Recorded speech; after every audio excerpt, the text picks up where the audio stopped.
Hey, y'all, I'm Anthony Herrera with Furman Innovation and Entrepreneurship, and I'm here today with Rob Victor with Foster Victor Wealth Advisors. Rob, thank you for being here with us today. Thanks a lot, Anthony. Hey, Rob, I want to talk. You are a 2009 grad of Furman University, and now you are doing some significant work here in Greenville and in the region with your firm. Tell me about how did you get into wealth advising and wealth planning? Yeah, I kind of fell into it, right? I majored in accounting at Furman and just didn't go the accounting route. I don't know if I was smart enough to do that. So I did an internship here in town with a bigger kind of financial institution. And then from there, I met my partner, Paul Foster, who kind of mentored me, who was a Furman grad in 2002 and played basketball. And 4 years ago, we saw a niche in the industry and really wanted to do detailed, full-scale financial planning. And luckily, we were able to grow it and to design it in a way that we think is innovative and unique. So a lot of it is hard work, a little bit of luck, and a lot of high-quality people around us, for sure. That's great, Rob. You said something about innovation, and I'm representing Furman Innovation and Entrepreneurship. When people think of wealth planning or wealth advising, they don't think of it as very innovative. What's your approach to wealth advising that is innovative? Yeah, it's unique. I met with my dad the other day, and I got a pretty good accounting degree from Furman, and I don't do my own taxes. And then we do wealth management, and I don't actually manage any of my own personal money. And my dad asked this question. He said, you have an accounting degree and you don't do your own taxes, and you have your CFP, Certified Financial Planner, you know how to invest money, but you don't invest your own money. He said, what do you do? And I said to him, that I do full-scale financial planning. So I think what's innovative about us is we take a lot of different aspects to the financial world, whether it's offensive stuff or defensive stuff, and we try to get it inside of a box where it's all working together, and I think that's what's innovative with us, right? It's not the insurance world. It's not just the investment world or the stock market world. It's the tax world. It's the estate planning world. It's the exit planning when you own a business, where you want to sell a business, taking all that into account and saying, okay, how does it truly fit into my plan and what do I want? So what I told my dad is I said, when you're 70, if another pandemic occurs, and your accounts go down 25 or 30%, you're going to have a plan for it. We're not going to be worried about it. And I think that's what's innovative about us. It's not the next best stock or the next best mutual fund. It's not this product or that product. It's the full picture when it comes to planning. And I think that's what we've done a good job of when we talk about innovation. Yeah. Rob, as you can imagine, being a university, during the day, we have a lot of undergrad students, right? 18 through 22 years old. But then we have a lot of alum that are engaged, and parents and community members, that are in their 70s. Is wealth advising for everyone? Should everybody be thinking about, their planning and their wealth for their future? Yeah, I think, when you say wealth advising, I think, the wealth building aspect of it, right? But I also think of just the full scale planning, right? So whether you're 18 to 22 or 25 to 30, there's going to be something that you could be doing to help put yourself in a better position when you get to be 45 or 50 or 60.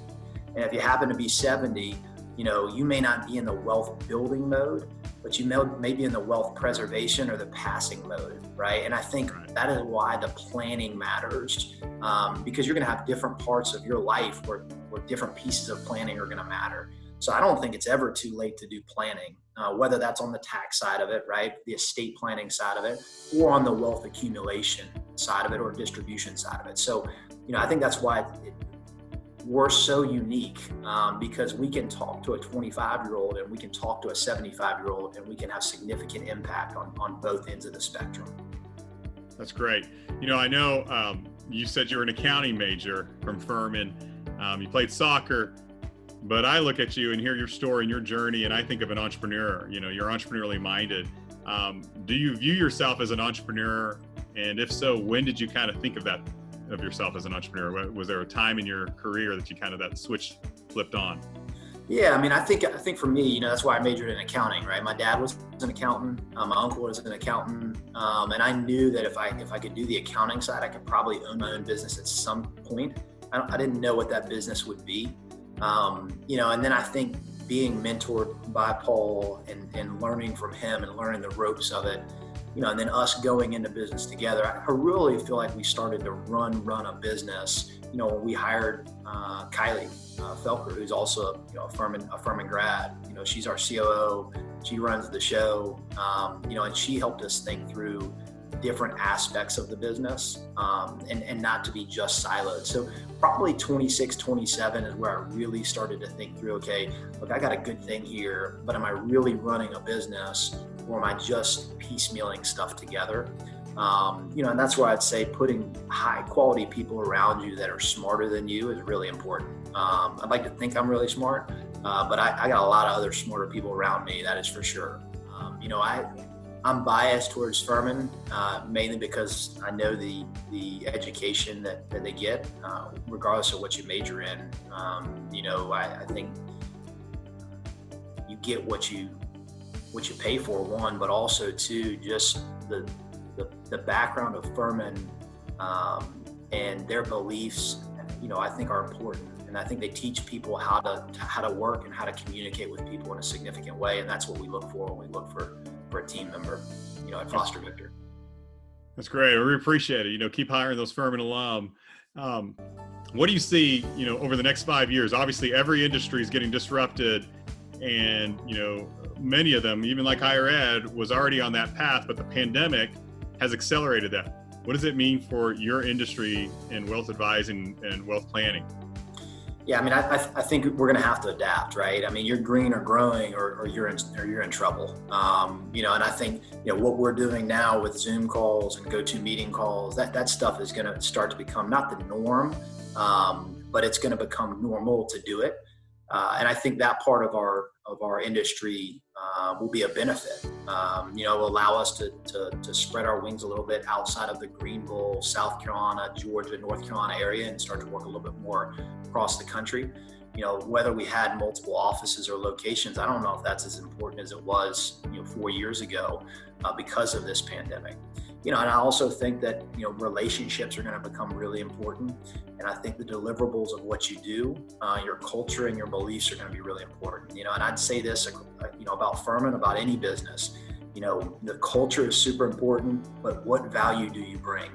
As long as you're bringing value, people are going to continue to want to work with you. People are going to want to continue to go to school at Furman. The value is everything, right? Culture and value.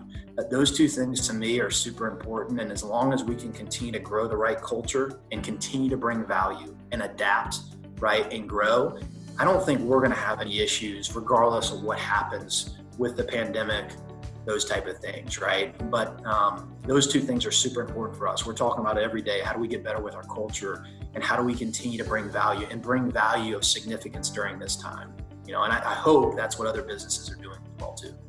That's great. I think you're right. We even see it here in higher ed, right? Overnight, you can take a regional liberal arts university and you can be a globally recognized university because of the power of technology and Zoom and GoToMeetings. We just did 2 boot camps this summer that had students from around the globe participating. So that was exciting. So I think you're right. Relationships are key, and value. That's critical. Rob, we launched Furman Innovation and Entrepreneurship 2 years ago. You are a founding member of our leadership council. So one, thank you. But I'd like to end on this. Why did you get involved in Furman Innovation and Entrepreneurship? What's its important? What do you think the value is to Furman University? For me, I think it's super valuable, right? I think it's a niche that is the tip of the iceberg. And I think there's a lot of other schools, businesses that are thinking about it and working on it. But I think Furman is at the front of that race. And I think it allows us, as Furman alum, but also as Furman University, to have an advantage over other schools, and realistically puts us in a position to attract high quality, talented individuals to not only Furman, but to this innovation and entrepreneurship program. and for me being an entrepreneur, I think it's just impactful, not only for the Greenville community and Furman University, but I think the way that our world is going, we're going to want to have people that are constantly thinking about growing and how do we start businesses that allow other people to be employed, and give other people opportunities and have huge impact. And for me, it's one of the first things that I've seen come out of Furman that really, really tugged at my heart. I wish when I was 18 or 19, this program could have been there. Not so that it could have directed me in a different path, but it may have taught me some things by having interaction with, CEOs and business owners that are 45, 50, 60, 70, right? Or even the younger ones, 28, that I can't get from a classroom education, right? And that's what I think is impactful about what we're doing at Furman and why I wanted to be a part of it. Rob, thank you. You're right. Excited to have you being a part of it and being a champion, and an early adopter, if you will, with Furman Innovation and Entrepreneurship. Thank you for your time. Stay safe, stay healthy. Rob Victor with Foster Victor Wealth Advisors. Thank you for taking time today. I appreciate it. Thanks a lot, Anthony.